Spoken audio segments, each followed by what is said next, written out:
Mardi 19 juillet 2022, les dernières paraboles de Jésus. Le texte à mémoriser de cette semaine se trouve dans 2 Corinthiens chapitre 3, le verset 18, que nous vous invitons à dire avec nous. Nous tous qui, le visage découvert, contemplons comme dans un miroir la gloire du Seigneur, nous sommes transformés en la même image de gloire en gloire, comme par le Seigneur, l'Esprit. Lors de nos 2 études précédentes, nous avons parlé de Job.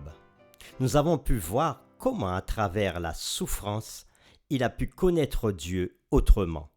Sa droiture, sa justice, sa bonté et même son amour pour Dieu ne lui ont pas épargné de grands malheurs. Mais malgré ces nombreuses épreuves, il est resté fidèle à son Dieu. Nous avons pu aussi comprendre qu'il y a des enjeux qui nous dépassent. Nous n'aurons pas toujours des réponses concernant ce qui arrive dans nos vies. Un jour, nous verrons Dieu face à face et il pourra répondre à nos questions. Aujourd'hui, nous voulons poursuivre nos réflexions à travers 2 paraboles données par Jésus à ses disciples juste avant sa mort. La parabole des 10 vierges et la parabole des brebis et des boucs. Mais qu'est-ce qu'une parabole ? Une parabole, c'est un genre littéraire en usage dans le judaïsme proche oriental, consistant en une comparaison développée dans un récit conventionnel dont les éléments sont empruntés à la vie quotidienne et permettant de concrétiser un aspect de doctrine. Jésus, dans son enseignement, a beaucoup usé de paraboles. La première que nous considérerons sera la parabole des 10 vierges que nous lirons dans Matthieu chapitre 25, les versets 1 à 12. C'est une illustration d'un mariage de l'époque. Alors, le royaume des cieux sera semblable à 10 vierges qui, ayant pris leur lampe, allèrent à la rencontre de l'époux. 5 d'entre elles étaient folles et 5 sages. Les folles, en prenant leur lampe, ne prirent point d'huile avec elles. Mais les sages prirent, avec leur lampe, de l'huile dans des vases. Comme l'époux tardait, toutes s'assoupirent et s'endormirent. Au milieu de la nuit, on cria « Voici l'époux! Allez à sa rencontre !» Alors toutes ces vierges se réveillèrent et préparèrent leurs lampes. Les folles dirent aux sages « Donnez-nous de votre huile, car nos lampes s'éteignent. » Les sages répondirent « Non, il n'y en aura pas assez pour nous et pour vous. Allez plutôt chez ceux qui en vendent et achetez-en pour vous. » Pendant qu'elles allaient en acheter, l'époux arriva. Celles qui étaient prêtes entrèrent avec lui dans la salle des noces, et la porte fut fermée. Plus tard, les autres vierges vinrent et dirent « Seigneur, Seigneur, ouvre-nous !» Mais il répondit « Je vous le dis en vérité, je ne vous connais pas. » Et Jésus conclut la parabole en disant « Veillez donc, puisque vous ne savez ni le jour ni l'heure. » Jésus donne cette parabole juste après avoir répondu à ses disciples qui lui posaient la question suivante, que nous trouvons dans Matthieu chapitre 24, le verset 3. Il s'assit sur la montagne des Oliviers, et les disciples vinrent en particulier lui faire cette question. « Dis-nous quand cela arrivera-t-il, et quel sera le signe de ton avènement et de la fin du monde ?» En réponse à cette question, Jésus développera pour eux tout ce qui se passera à la fin des temps et comment ils devraient se préparer. Il est important pour nous de considérer les paraboles suivantes dans le contexte de la fin. À travers ces 2 paraboles, Jésus enseigne comment les croyants doivent se préparer pour la fin. De même qu'il a répété à plusieurs reprises dans le chapitre 24, « Veillez donc, car vous ne savez ni le jour ni l'heure. » Il le répète aussi à la fin de la parabole des 10 vierges, comme nous l'avons lu. Dans cette parabole, Jésus dit que le royaume des cieux est semblable à 10 vierges. Ainsi, Jésus nous permet de comprendre que cette parabole s'adresse à des croyants dont la vie apparente et la conduite extérieure ne les distinguent pas. Ils professent tous de connaître Dieu. Et pourtant, Jésus précisera qu'il y a 2 groupes, 5 sages et 5 folles. Toutes ces vierges avaient des lampes contenant de l'huile. Que représente l'huile? Pour certains commentateurs, l'huile dans les lampes est symbole du Saint-Esprit, tandis que pour d'autres, c'est le symbole du caractère. La présence du Saint-Esprit dans la vie du croyant va produire le fruit de l'Esprit et développer son caractère à l'image de Jésus-Christ. Cette huile ou encore ce caractère, est-ce important dans la vie du croyant? La présence du Saint-Esprit dans la vie du croyant va produire le fruit de l'Esprit et développer son caractère à l'image de Jésus-Christ. C'est le fruit de l'Esprit dans la vie du croyant qui permettra de faire la différence entre les vierges folles et les vierges sages. Ce fruit de l'Esprit, nous pouvons le trouver dans Galates chapitre 5, le verset 22. Mais le fruit de l'esprit, c'est l'amour, la joie, la paix, la patience, la bonté, la bénignité, la fidélité, la douceur, la tempérance. La loi n'est pas contre ces choses. Ceux qui sont à Jésus-Christ ont crucifié la chair avec ses passions et ses désirs. C'est le caractère de Christ développé dans la vie du croyant qui fera la différence à la fin des temps. La parabole dit que toutes les vierges s'assoupirent et s'endormirent.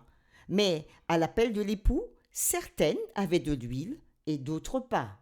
Pourquoi les sages ont de l'huile dans leurs lampes et pas les folles?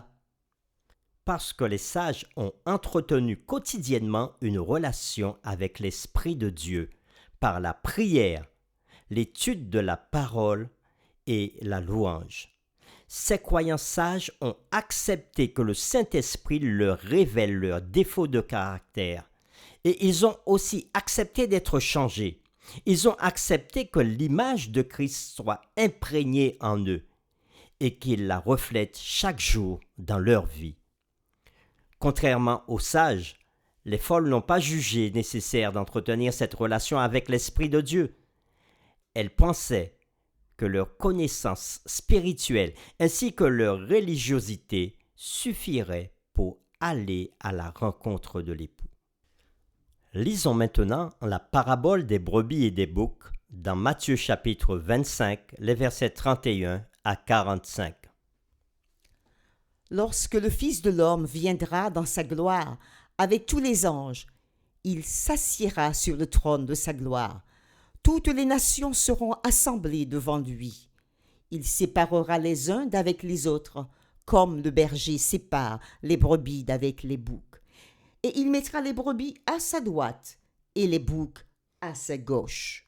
Alors, le roi dira à ceux qui seront à sa droite: Venez, vous qui êtes bénis de mon Père, prenez possession du royaume qui vous a été préparé dès la fondation du monde. Car j'ai eu faim, et vous m'avez donné à manger. J'ai eu soif, et vous m'avez donné à boire. J'étais étranger, et vous m'avez accueilli. J'étais nu, et vous m'avez vêtu.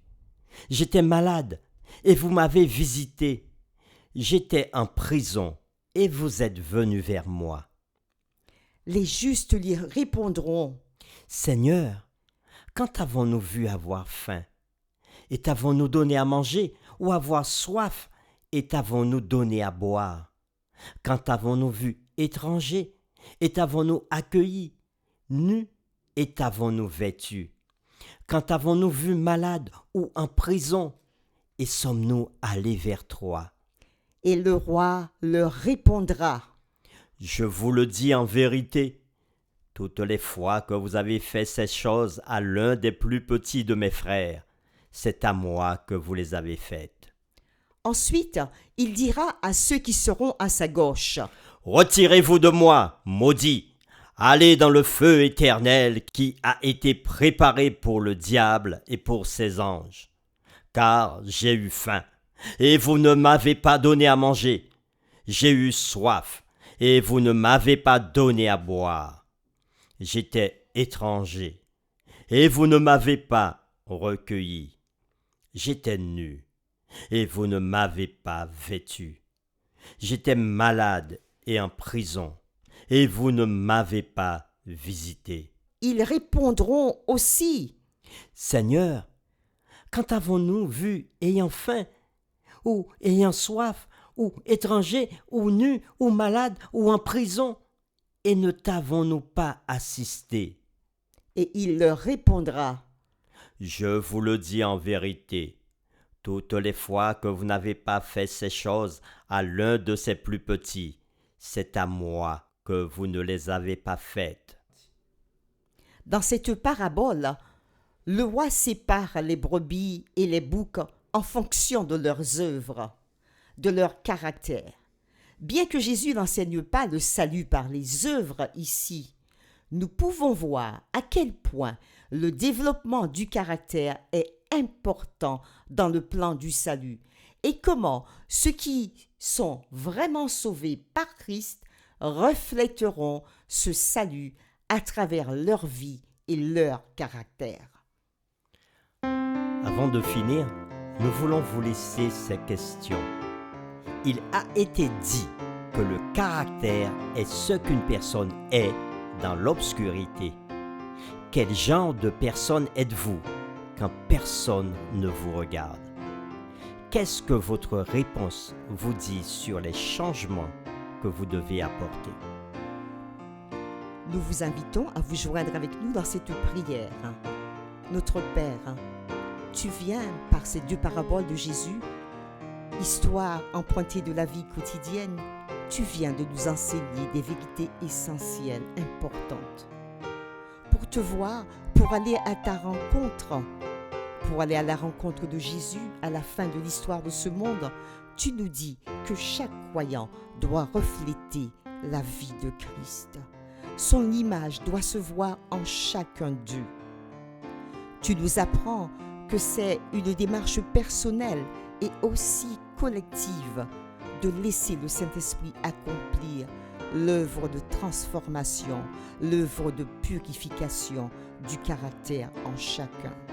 Que le Saint-Esprit révèle les défauts, que le croyant reconnaisse, délaisse et se laisse remplir par le Saint-Esprit et vivre en harmonie avec la parole. Et à son tour, être une lumière autour de lui.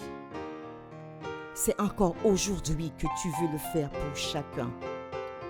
Alors, donne-nous, avant la fin de notre vie sur cette terre, de développer le fruit de l'esprit qui est l'amour, la joie, la paix, la patience, la bonté, la bienveillance, la foi, la douceur, la maîtrise de soi. Merci Père de mettre ces fruits en nous, au nom de Jésus-Christ notre Seigneur. Amen.